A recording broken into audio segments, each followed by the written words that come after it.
yesterday I posted a video um, talking about trauma and autism and how it affected Miko and the incident that happened. So I first want to say that the video was just solely just yes to say that someone with autism can be affected by trauma in different ways. Okay, so I just want to go back and kind of tell you guys what happened. Um, Miko was not physically harmed. Um, we just put her in a new environment too soon without really knowing about autism. We had just found out that she was testing on the autism spectrum right at the end of my husband's military career. And we hadn't been back home in 3 years, and Miko hadn't met any of her family. Um, and so we decided, okay, let's go back home. The drive itself was nearly a day. And I think from that drive and then going to an environment that she wasn't used to um, caused caused her behavior to change. Um, when we got to our hometown, she was really clingy to me. She didn't want to go to anyone. I think she was really searching for comfort, and it was hard for her to find it. She couldn't go to her room. She couldn't be in her home.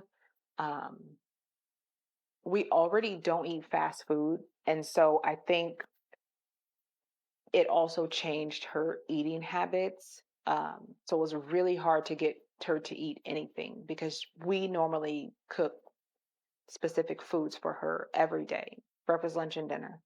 Um, and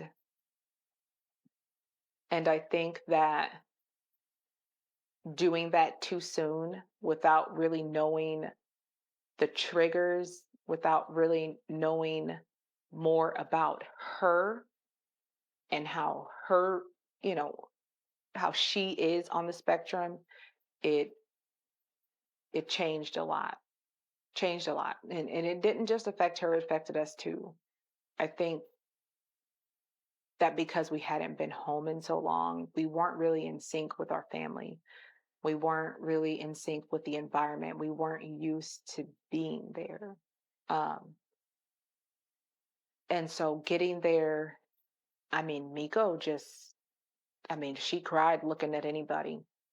She would not leave my leg. She would not leave me at all. I could not use the restroom. I could not I couldn't do absolutely nothing. I couldn't leave anywhere. I couldn't, and not that I wanted to leave her anywhere, but typically Miko can, I mean, run around the house, and as long as she kind of knows where I am, she is totally happy, totally fine.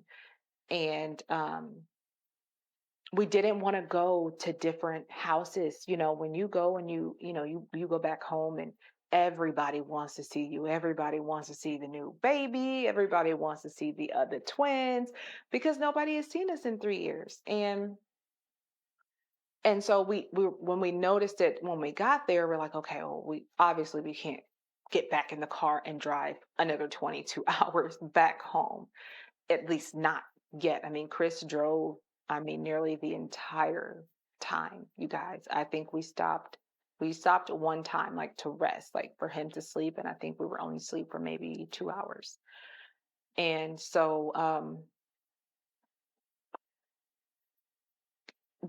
as we're there, everybody wants to see us, and we're, going to my sister's house, and we're trying to, find, okay, where can we go that she's going to feel safe, that she's going to feel, somewhat of comfort. And it was nowhere. Like, I mean, nowhere, absolutely nowhere at all. And we tried to kind of explain everything to our family. Um, and I don't, and none of them really knew what autism was. So not only did we have to say that she had autism, we had to explain what it was when we truly didn't really know what it was. We had just found this out. I mean, this is all within the same week. and we didn't know that it would affect her like this. We just didn't know. And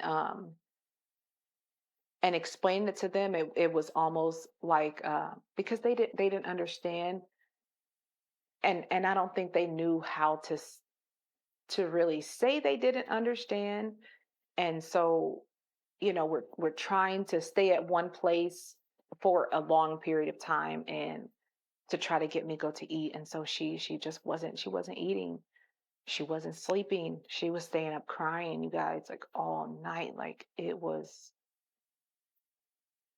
just traumatizing looking at her and having to see her go through that much pain. So originally our trip was supposed to be, I think, maybe 4 days, and we got into the second day, and it was just hard on us to kind of tell family, like, well, we can't come and see you. We can't come and see you right now. We can't come and see you today. I know you guys haven't seen us in 3 years, but we just can't come. We can't come over there. And we're almost afraid to tell you to come to where we are because we don't know how Miko's going to react. Certain people, when we were outside, if we met with people outside, you guys, it was almost like that was her safe space. Like she was okay with that. And but she wasn't, she couldn't give anybody any hugs. And of course, we don't force our kids to give anybody hugs if they don't want to.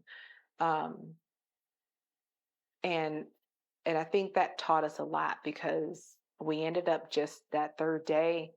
I mean, we barely said bye to anyone. We got up and we just left. We just got in the car and we're like, nope, not doing it, not gonna do it anymore. And we just left. And so with that being said, um, once we did leave, the drive home was probably even harder. You guys, I not gonna lie, it was hard on all of us. I mean, my husband barely got enough sleep to do that drive again. We took a lot of stops, you guys, because we're like, we don't know what's going on. We don't know what to expect. We don't know how she's going to react. And and so we stopped a lot. So it was even longer getting home. But once we got home, her sleep pattern for a week was still messed up. um, Her eating habits, the stuff that she was eating the day before we left, you guys, she wasn't eating anymore. And um and just to kind of put it in perspective, Miko was completely, she was almost, I mean, you could call her a vegetarian for the first year and a half of her life. I mean, besides me breastfeeding her, I mean, she ate nothing but vegetables, fruit, grains, beans. She didn't like the texture of meat. She didn't like eggs. She didn't like, I don't think she liked cheese at that time, but that's all she was eating. Nothing else. She wasn't eating, potatoes or like fries. She wasn't eating fast food. She wasn't eating candy. Even when, like, we were there, when people offer Miko candy, she thinks it's a toy. You guys, she thinks it's a toy. If it's like little balls or anything like that, she's just gonna drop it on the ground. She does not know to put it in her mouth. She doesn't really care for candy. And so we got back home and we had noticed, after a week, we're like, all right, we don't know what's going on, all this research. And I mean, mind you guys, my husband is like completely drained, not just from the drive, but he had just got out of the military, you guys. And this was his first break. This was his first, not being in the field, not training, and he's home. And so that was another thing. Like, Miko wasn't used to seeing her dad. He was always gone. And so I think that was something new for her too. Like, wow, he's here a lot now. We were so used to just being on a schedule that, taking the twins to school, and it was me and Miko all day. And then, now the twins are on summer break. And so everybody's at the house, and it is completely throwing her off, you guys. I mean, this is why I say now we live on a schedule. If you guys remember me saying that in our last video, like, we live on a schedule with her because we have no idea what's going to trigger her. And so the moment, after about a week, we're like, what is Miko's ultimate safety, like safe space? Like, what is it that, no matter where she is like, this is my go to. This makes me so comfortable. And we thought, water. Oh my gosh, like, we had only taken Miko to the beach one time since she was born, and she didn't really, she was like 7, 8 months old, and we kind of like put her feet in the water right here, and she just didn't have any facial like expression about it. She didn't seem to care for it. But I think that's when she actually fell in love with the water because I think that's when she did. So we went to the beach, and I am telling you guys right now, Miko was thriving. Like, we're like, all right, we're going to take her to the beach. I know it's a little bit of a long drive, not that long, just about 3, 4 hours. And Miko, she was walking out to the water, she was trying to get out to the water by herself. She was not waiting on us. She was so happy to be in water. And I think it calmed all of us down. Like, we didn't have anything to worry about. We were just in a new environment, but a safer environment. And I think she just remembered. I think she remembered how she felt when she was there the first time. And that's really what kind of helped her through it. We're still going through it, but I mean, a lot of the time, like, I go back and look at old videos and I'm like, man, she used to clap all the time, you guys, clap all the time. And it was just gone. She doesn't do it anymore. And her new thing is her hair rubbing. So she's okay with like having ponytails in where she can still rub her hair. But I notice that sometimes when I put it in lower ponytails, and I just noticed this, you guys, that she needs something hanging in front of her. And that's when we started to do the little bang where she can rub on if I do her hair in a certain hairstyle. But trauma really does affect everybody. Like, I know they say a lot of people that have autism have no type of, I mean, expressive emotions, but Miko does. She does, and it affects her in ways that we